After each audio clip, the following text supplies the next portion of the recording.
Mga kapise, nakapanagat naman tayo. Dahil sa Starless, tagal natin nakapanagat. 4 na araw tayo bago nakapanagat. Ito, may huli tayong ano. Kunti lang ako huli, hindi katulad dati. Marami. Pero naghanap naman tayo, baka kakain mamaya dito sa baba. Nandiyan pa yung mga payaw natin, oh.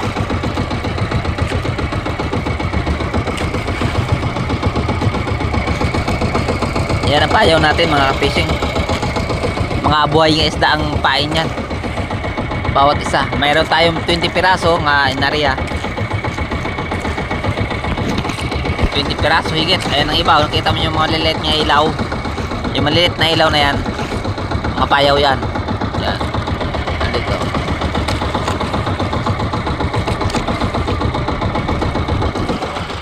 Maliliit lang yung payaw natin. Para lang sa isda. Kaya kung itayo ng puset, kahit na 1 kilo, lulubog mo siya pero ibabalik niya rin yan. Angat dahil ano naman yan eh. Hindi naman talaga sayad yan sa lupa, pero malapit yan na yun sa ano, sa parang katulad niyan, 3 dipa ang kalalim ng dagat, gawin mo at 2.5 lang para hindi siya, may bato man doon na sasabit yung mga batong malatataas. Yan. Pero kung malakas ang agos, hindi yan, lulutang pa rin yan. Nandyan lang yan sa 2 dipa o parang ganun, 2 dipa. Yung pusit naman, aangat naman yan.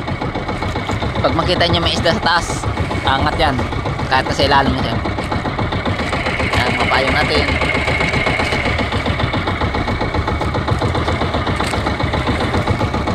Yun, nagpaiwan, sigurado may kumain yan. Kunin natin. Yung maliliit, hindi yan tumatayo.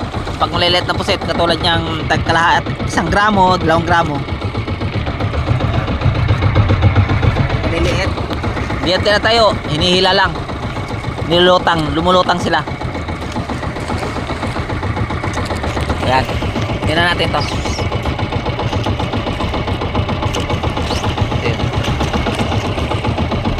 Ayan, mga fishing, maligit na kita. Nadagdagan yung ano natin, oh. Nadagdagan siya. Nandun sa ilalim ng iba. Ito na to. Pwede tayo maka 5 kilo tayo. Istante na yan. Sana makaabot ng 5 kilo.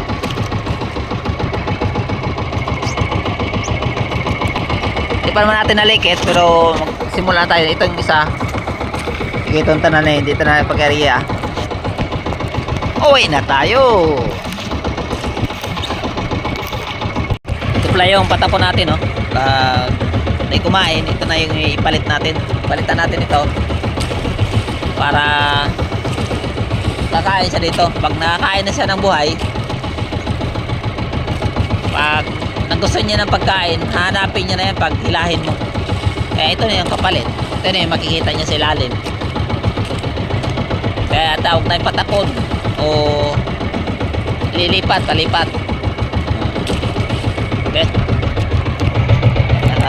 tali yung tansin natin. Yan mga fishing, ito na yung huli natin. Ito na lahat. Hindi lang, abot siguro ito na 5 kilo o 6 na kilo. Ito naman yung binigay sa atin, isda.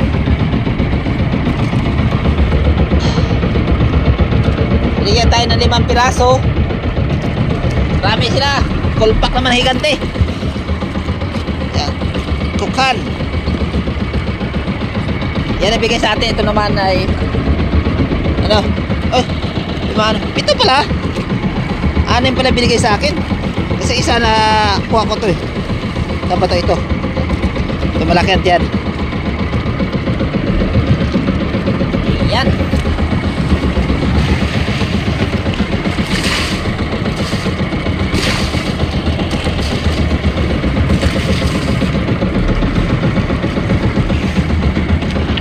ilagay natin dito. Mamaya na to. Yung kukha na yan. Muna.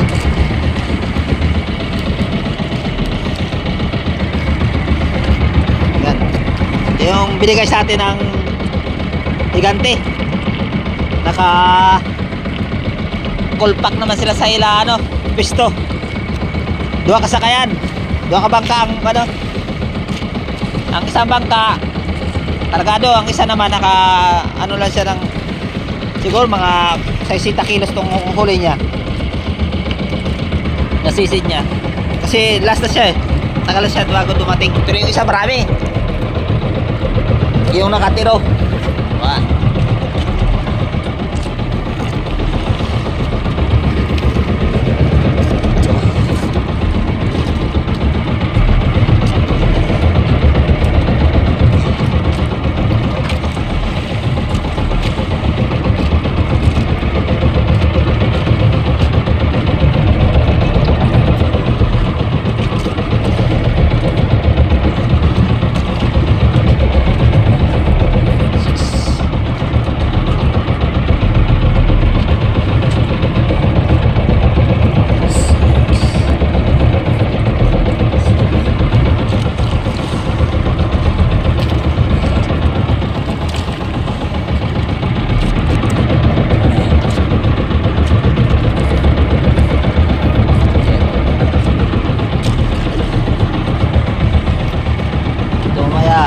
Nagbigay tayo sa ano.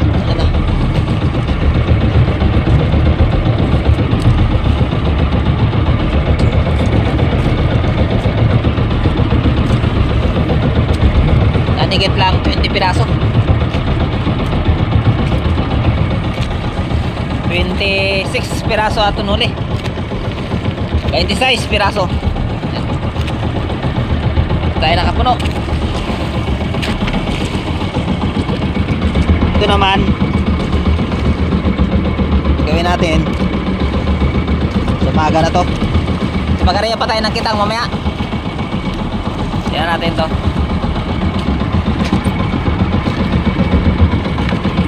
Okay. Ito binigay sa akin 6 na piraso.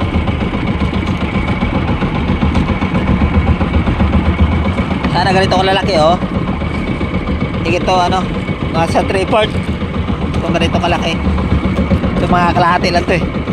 Kalahati. Kalahating kilo. Ay bigat niya isda. Thank you.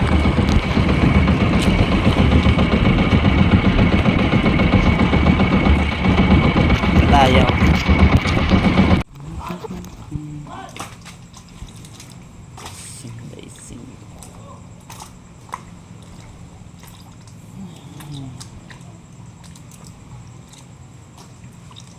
Medium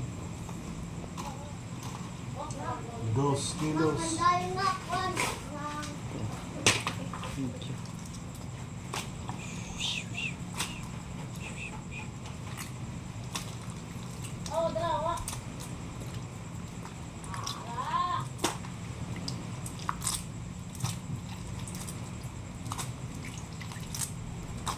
The small 3/1/4. Damo ka mga guys. Ayan, ito na mga ka-fishing ang binta natin kagabi. Ngayon ko lang na-videos, ang aga na. Aga ko na kasi kinukuha yung binta natin. Nagtitimbang na tayo sa gabi. Ito yun, XL natin size. Medium natin 3 media.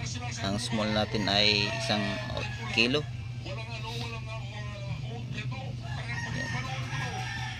Yan, 3,906. Hindi tayo maabot ng 4,000. Bakit kaya? Mura masyado ng ano, isda. Pusit.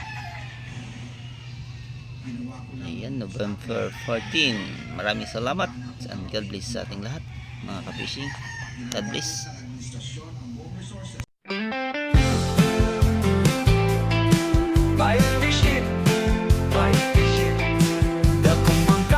Kadlawon dasig lang Palawod lang tagihapon sa kinabuhi simple lang. Tara na para makasayo na ta. Ang balut sa dagat sa kabuntagon, gininhawa sa hangin. O kasi ka sa mga isda, ilabay na ang lambat aron kita makakuha. Magdepende ang panahon, tinuod nga risko ang panagat. Sa dagat kami nabuhi at makakaon. Batch fishing sa baybayon akong namataan. Among pangabilawang daw sa dagat, paniguhaw pangandoy akong baon. Pugma sa tubig ipapaon sa akong pamilya. Sa kasakit o kalis o dili mapalupig, ang mugi hapon dalang nga unta makaginhawa.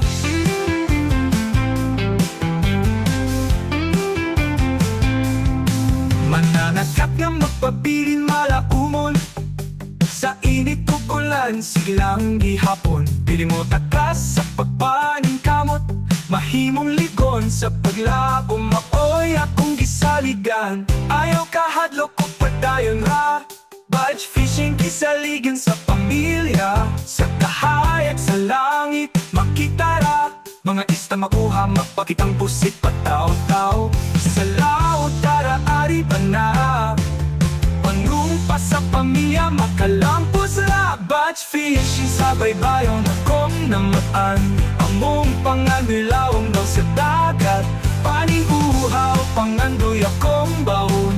Gugma sa tubig ipapaon sa akong pamilya. Sa kasakit o kalis o dili mapalupig, ang mugi hapon dalang na unta makaginhawa.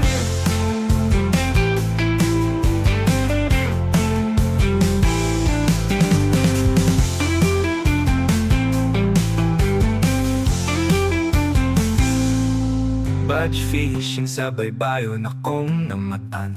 Among pangandilawom daw sa dagat, paningguhaw pangandoy akong baon.